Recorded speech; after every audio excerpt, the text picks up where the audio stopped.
Hello and welcome back. I am Striker Discom, you know that.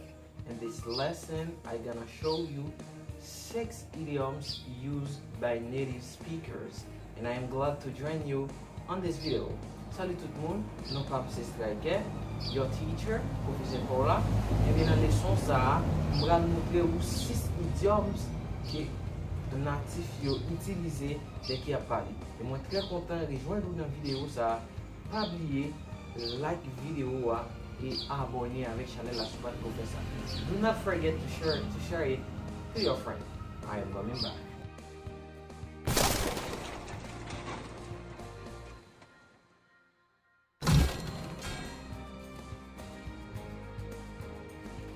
Okay, as you can notice on the board, 6 idioms used by native speakers. 6 idioms used by native speakers. The first one is, premier idiom c'est about to. About to. What does this mean? About to. Is about to read? It means ready to. Ready to. Ça veut dire prêt. Ça veut dire prêt pour un bagage. Ready to. For example, I say, I am about to go to school. I'm about to go to school. Ça veut dire moi prêt pour m'aller à l'école. I am about to go to school. Top dollar. I say top dollar. What does this mean? It means a lot of money. Ça veut dire un pile d'argent. Dès qu'il y a un pile d'argent.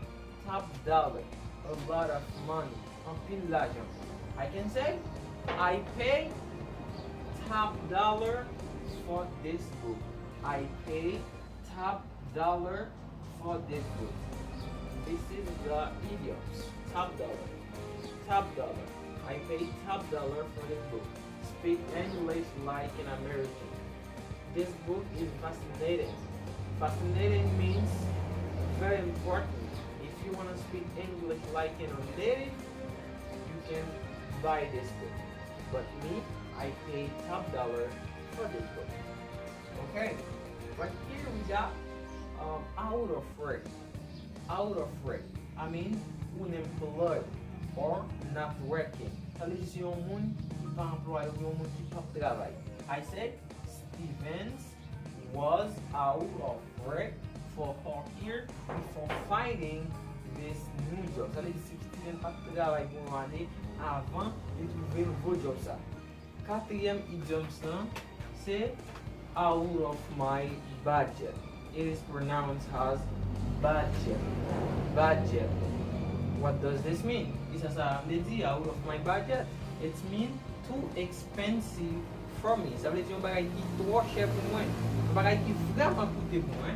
I say, this is an example. I say, I need to find a less expensive car because this one is out of my budget. C'est-à-dire besoin d'une machine qui n'est pas vraiment chère, une machine qui est moins coûtée parce que ça trop cher pour moi. I say, I need to find a less expensive car because this one is out of my budget. It means out of my budget. Ça veut dire trop cher pour moi. The next one is to be crazy about.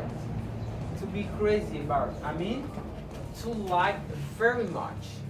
To like very much. You know, crazy. I say to be crazy about. It means to like very much. Ça veut dire un bagage où aimer en pile, en pile, en pile. Ça c'est un idiome qui signifie ça c'est un bagage où aimer en pile. To be crazy about.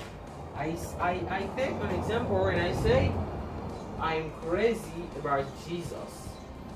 I like Jesus very much and I say I am crazy about Jesus. This is the idioms. Crazy about. The next one is after to be crazy about is to be beside a print. Excuse me. Beside the print. It means not important or not important. Beside the print. When you say it already beside a print, oh, you speak like native. beside the aprann. Ça veut dire que mon vrai natif. Ça veut dire, si vous avez un bagage qui est important là, it's beside the aprann. It's beside the aprann to stay here. C'est pas important pour moi de là, okay? I take an example and I say, it's beside the aprann to speak Chinese. It's beside the aprann to speak Chinese. C'est pas important pour parler chinois. Ok? Vous allez apprendre 6 idiomes sur Chanel ça. Pas oublier, allez sur Chanel non, allez sur YouTube, tapez strike discount et puis pour like et abonner avec Chanel là. Pas jamais oublier toujours partager vidéo nous plus moun ka vidéo. Vous allez apprendre 6 idiomes, il y a un pile idiomes. Nous venons avec 6 pour vous toujours. Mémoriser ça toujours et puis nous venons avec l'autre idiomes pour vous. It was wonderful to be here with you. It was your teacher. Bye.